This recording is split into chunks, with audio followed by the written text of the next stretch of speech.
Azapka uğradım, nasıl namazını kılabilirim? Böyle bir sual.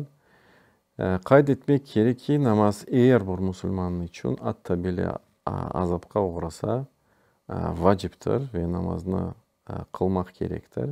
Eğer imkanınız yoktur, ne abdest ne teyemmüm almağa, abdestsiz, teyemmümsüz namazını kılasınız. Nasıl olsanız öyle alda kılasınız.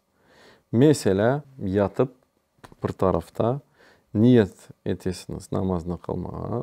Ondan sonra sesli bir şekilde takbiratul ihram yerine getiresiniz. Sonra El Fatiha'nı okuyorsunuz. Sonra Kur'an'dan istegen ayetlerini okuyorsunuz.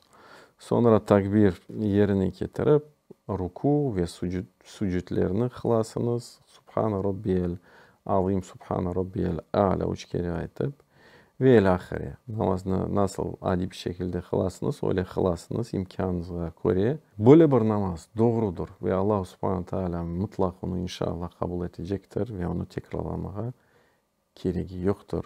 Vallahu Teala alem. Allahu Teala hepimizin azaptan kurtarsın.